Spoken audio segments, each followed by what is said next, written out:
और अब खबरों को तफसील से देखते हैं। यूपी की योगी हुकूमत से तहरीक लेते हुए अब गुजरात की भी बीजेपी हुकूमत शहरों के नाम तब्दील करने की सियासत से जुड़ने जा रही है। गुजरात हुकूमत ने वाजे किया है कि वो अहमदाबाद का नाम बदलकर कर्नावती करना चाहते हैं अगर इसमें कोई कानूनी अड़चन न हुई। गांधीनगर में गुजरात के नायब वज़ीर आला नितिन पटेल ने यूपी हुकूमत को फैजाबाद का नाम बदलकर अयोध्या किए जाने पर मुबारकबाद पेश की। एक सवाल के जवाब में उन्होंने अहमदाबाद का नाम तब्दील किए जाने की ख्वाहिश को अवाम की ख्वाहिश करार दिया। वहीं कांग्रेस ने अहमदाबाद का नाम बदलने को लेकर बयानबाजी को सियासी चाल करार दिया है।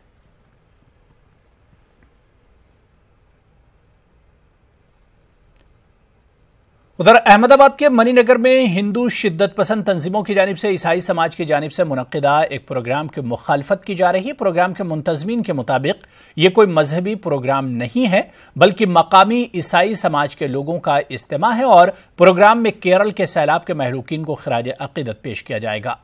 वीएचपी समेत दीगर शिद्दत पसंद हिंदू तंजीमों ने श्री मुक्ता जीवन ऑडिटोरियम के रूबरू प्रोग्राम के इनेकाद के खिलाफ एहतजाजी मुजाहरा किया, जिसके बाद ऑडिटोरियम के मालिक ने ऑर्गेनाइजर से तफसीलात मांगी। मुंतजमीन के मुताबिक जुमेरात और जुमे को मुनक्किद होने वाले प्रोग्राम में तकरीबन 500 लोग शिरकत करेंगे और इस इज्तिमे से चेन्नई के पादरी एल्विन थॉमस खिताब करेंगे।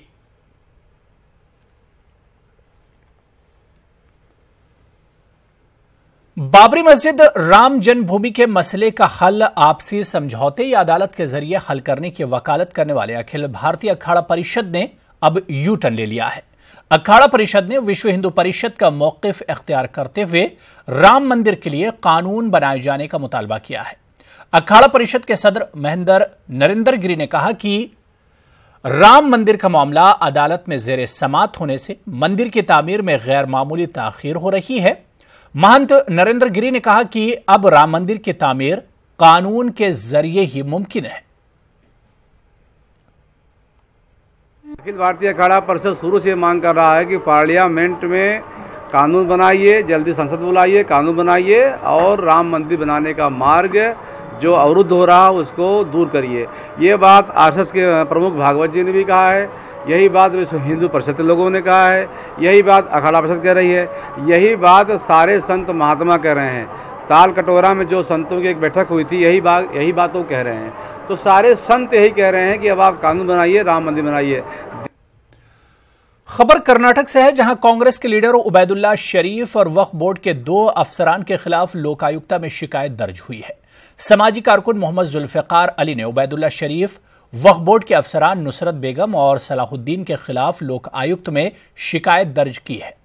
मोहम्मद जुल्फिकार अली ने कहा कि उबैदुल्ला शरीफ को बैक वक्त 2 वक्फ इदारों का सदर बनाया गया है। वक्फ बोर्ड का यह कदम वक्फ एक्ट के खिलाफ है। जुल्फिकार अली ने कहा कि वक्फ एक्ट के मुताबिक एक शख्स को बैक वक्त 2 इदारों का सदर नहीं बनाया जा सकता, लेकिन वक्फ अफसरान ने वक्फ एक्ट की खिलाफ वर्जी करते हुए उबैदुल्ला शरीफ को दरगाह हजरत अताउल्लाह शाह बड़ा मकान और दरगाह हजरत सोते शाह मानिक शाह कमेटी का सदर बनाया है। 30 अक्टूबर 2018 पे लोकायुक्त के ऑफिस में फाइल करके हूँ। ये कांग्रेस के लीडर, बहुत बड़े से लीडर उबैदुल्ला शरीफ के आगे करके हूँ। ये दोनों और ये आदमी और दोनों ऑफिशियल्स के सामने, ये दोनों ऑफिशियल्स इसके दस्तखत करके हैं ये ऑर्डर पे, और उबैदुल्ला को प्रेसिडेंट बना के हैं।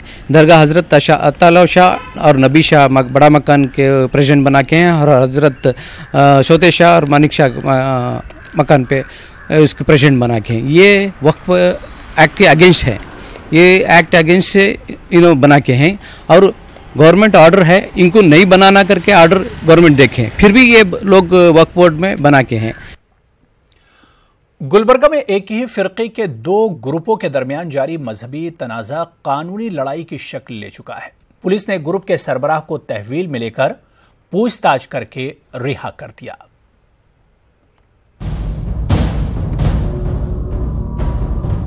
गुलबर्गा शहर में गुज़श्ता 1 हफ्ते से हालात कुछ हद तक कशीदा हैं। एक ग्रुप के सरबराह की जानिब से एक मजहबी मामले पर आए बयान के बाद से दूसरा ग्रुप बरहम है। मामले की संगीनी को देखते हुए गुलबर्गा पुलिस ने एक ग्रुप के सरबराह के खिलाफ सुमोटो एफआईआर दर्ज किया।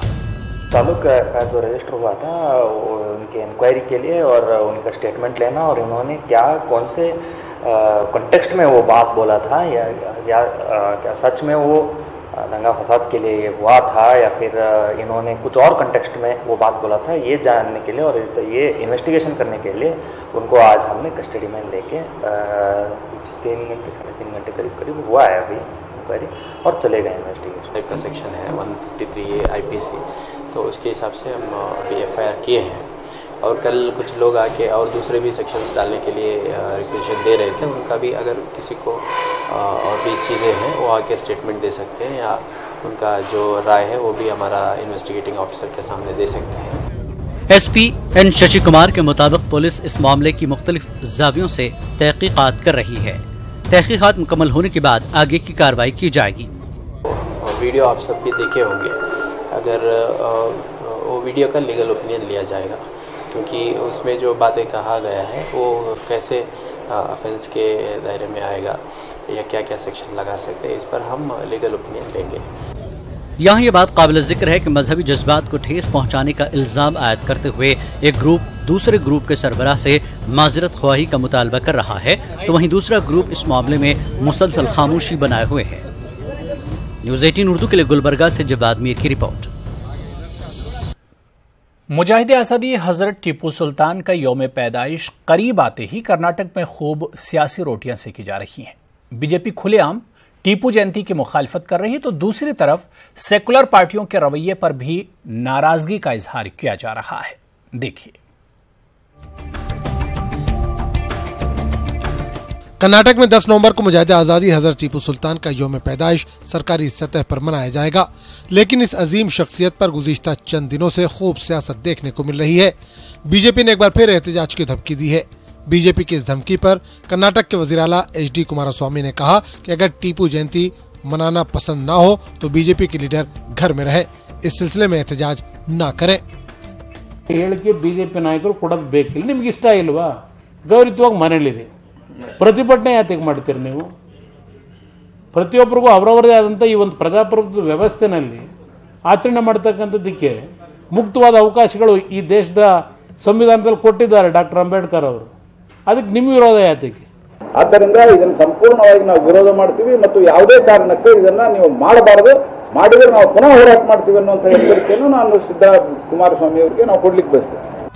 बीजेपी की मुखालफत के बावजूद हुकूमत सरकारी सतह पर टीपू जयंती मना रही है, लेकिन हुकूमत की कई शराइत और पाबंदियों ने टीपू सुल्तान के चाहने वालों को मायूस किया है।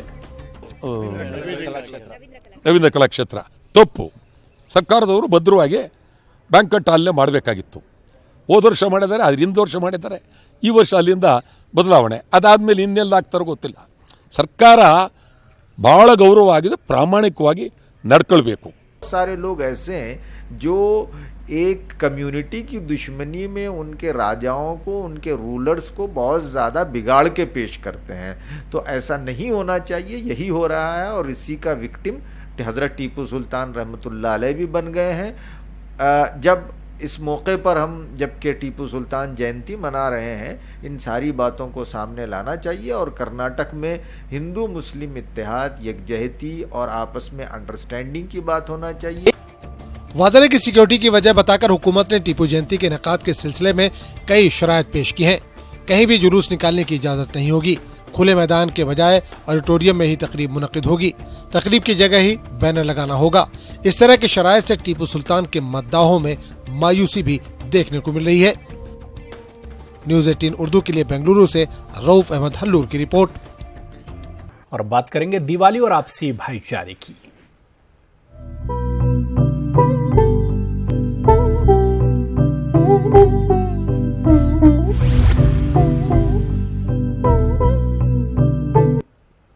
दिवाली रोशनी और भाईचारे का त्योहार है। पुरानी दिल्ली में दिवाली की रौनक किसी तारुफ की मोहताज नहीं। यहाँ हिंदू मुस्लिम शुरू से ही दिवाली के त्योहार को मिलजुल कर मनाते हैं। उलमा का भी यही कहना है कि दिवाली रोशनी और सच्चाई का त्योहार है और इस्लाम भी हर मजहब का एहतराम करने की तालीम देता है।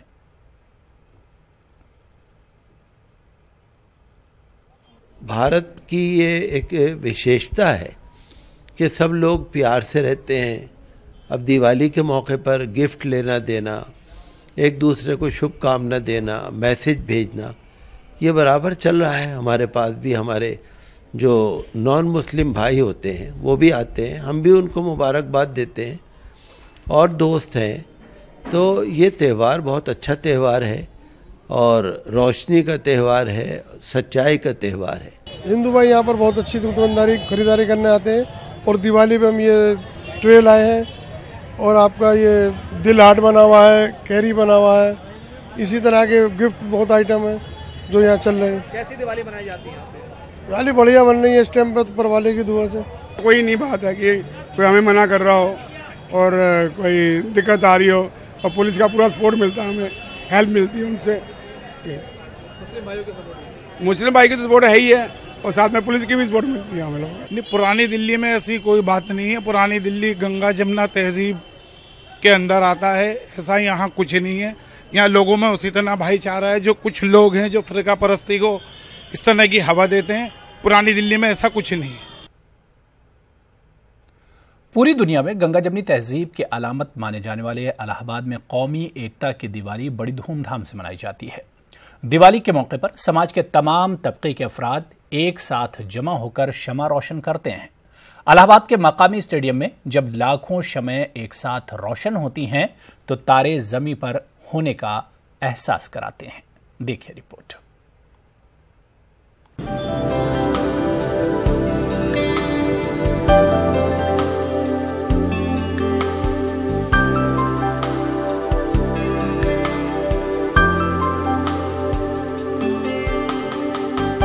गंगा जमुनी तहजीब का संगम इलाहाबाद। यहाँ सिर्फ दो दरियाओं का ही मिलन नहीं बल्कि यहाँ हिंदू मुस्लिम तहजीबों का संगम भी देखने को मिलता है। रोशनी के त्यौहार दिवाली के मौके पर यहाँ के मकामी स्टेडियम में लाखों शम्में रोशन की जाती हैं। शम्मा रोशन करने वाले अफराद का एक ही मकसद होता है कि जिंदगी में अमन और भाईचारे की रोशनी कायम रहे।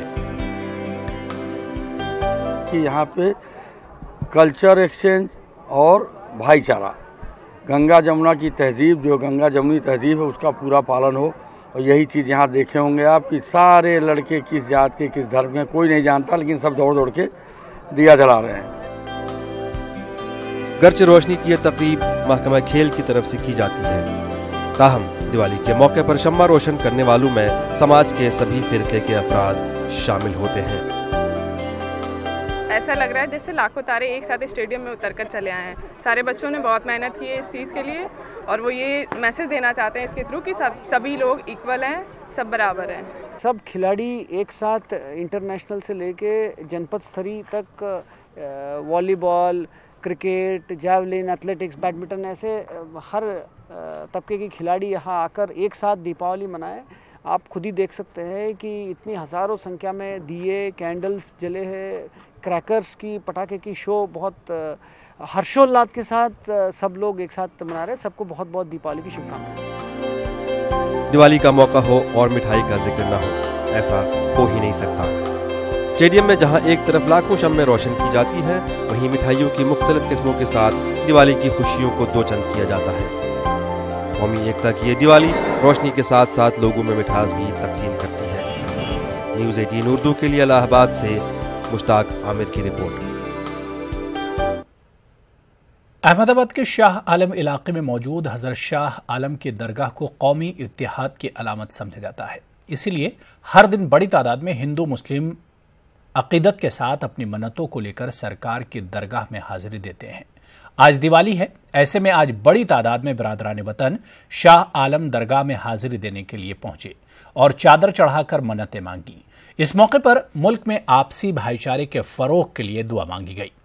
चादर चढ़ाने के बाद शाह आलम सरकार की दरगाह के बिल्कुल सामने मौजूद अखंड जीवत में रखे दिए को भी जलाया गया। पंजतने पाक का सदका अता फरमाओ, हम नामे मुस्तफा, हम कलामे मुस्तफा पाक का सदका अता फरमाओ, या सायार अता फरमाओ। मेरे मौला तेरे दरबार से कोई दामन सुल्तान औलिया यानी जानी हो।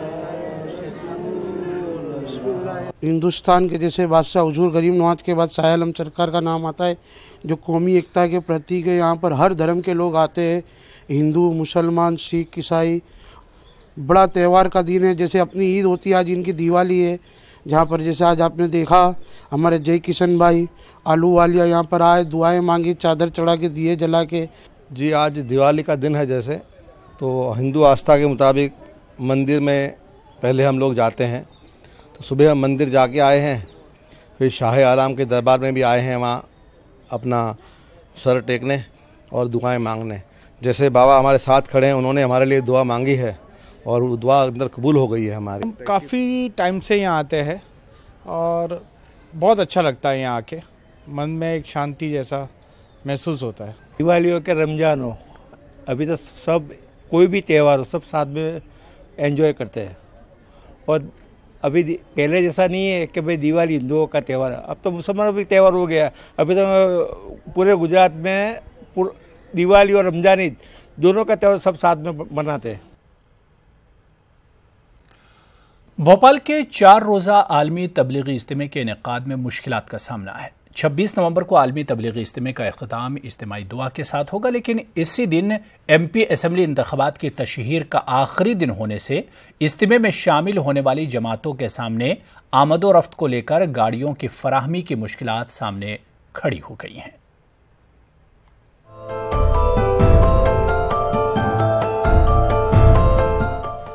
भोपाल के आलमी तबलीगी इज्तिमा की तैयारियों पर असेंबली इंतखाबात का साया नजर आ रहा है। इज्तिमाई दुआ का इनेकाद पहले जहां ज़ोहर की नमाज से पहले होता था, वहीं अब इस बार आलमी इज्तिमा में इज्तिमाई दुआ का इनेकाद बाद नमाज फजर बयान के बाद करने का फैसला किया गया है। इज्तिमा कमेटी ने अपनी सतह पर यह बड़ा फैसला तो किया है, लेकिन इससे भी इज्तिमा में आने वाली जमातों को वापसी के वक्त गाड़ियों के लिए मुश्किलात का सामना है। इन मसाइल को लेकर भोपाल जिला इंतजामिया के अफसरान और इज्तिमा कमेटी के जिम्मेदारान के बीच मीटिंग का इनेकाद किया गया। 26 नवंबर को इज्तिमाई दुआ का अख्तिताम होने और उसी दिन असेंबली इंतखाबात की तशहीर का दिन खत्म होने और 28 नवंबर को वोटिंग का दिन होने से इंतजामिया की जानिब से गाड़ियों को लेकर मुश्किलात सामने आ रही है। चुनाव के लिए हमारी ऑलरेडी व्यवस्था बन चुकी है। इज्तिमा को लेकर आज इज्तिमा कमेटी और सभी जिले के अधिकारियों के साथ हमने बैठक की है और ज़्यादा से ज़्यादा लोगों को यहाँ वापस जाने का इशू है, उसको कैसे सॉर्ट आउट किया जा सकता है, इसके बारे में चर्चा की है। हम कोशिश कर रहे हैं कि इसका इंडिपेंडेंट ज़्यादा से ज़्यादा वॉलंटियर्स को लगाएं, हमारे इंडिपेंडेंट सिस्टम यहाँ पे काम करे, क्योंकि बहुत बड़ा काम है और आपातकालीन का और डिजास्टर मैनेजमेंट का बहुत बड़ा ये काम है। आलमी इज्तिमा के लिए भोपाल शहर से 20 किलोमीटर दूर ईंटखेड़ी में जंगी पैमाने पर तैयारियां जारी है और इज्तिमा के इख्तिताम के बाद ट्रांसपोर्ट के इंतजामात को लेकर भी इज्तिमा कमेटी ज्यादा फिक्रमंद नहीं है। अरेंजमेंट तो अल्हम्दुलिल्लाह सारे हो गए हैं और जितने बाकी हैं वो अभी टाइम है थोड़ा सा, उसमें अरेंजमेंट हो गया। प्रशासन अभी आए थे, सब मीटिंग हुई उनके सामने, उन्होंने भी आश्वासन दिया है कि हम सब काम वक्त पे कर देंगे। उसके लिए कोशिश कर रहे हैं, लोग अपनी अपनी गाड़ियों से भी आएंगे और हम भी कोशिश कर रहे हैं ट्रैक्टरों से भेजें और प्रशासन भी सोच रहा है कि किसी सूरत से ये क्लियर हो जाए रश। जिला इंतजामिया के अफसरान ने इज्तिमा कमेटी के सामने इज्तिमा की मुद्दत में कमी करने के साथ तीसरे दिन ही इज्तिमाई दुआ कराने की भी तजवीज रखी है, ताकि इज्तिमाई दुआ का इनेकाद 25 नवंबर को हो जाए और मुश्किलात हल हो जाए। न्यूज़ 18 उर्दू के लिए भोपाल से मेहताब आलम की रिपोर्ट। क़ुव्वत गोयाई और समात से महरूम मेरठ की बैडमिंटन खिलाड़ी निशा परवीन ने मलेशिया में 28 अक्टूबर से 5 नवंबर तक मुनक़िदा एशिया पैसिफिक डिफ बैडमिंटन चैंपियनशिप में ब्रॉन्ज मेडल हासिल करके मुल्क और शहर का नाम रोशन किया है।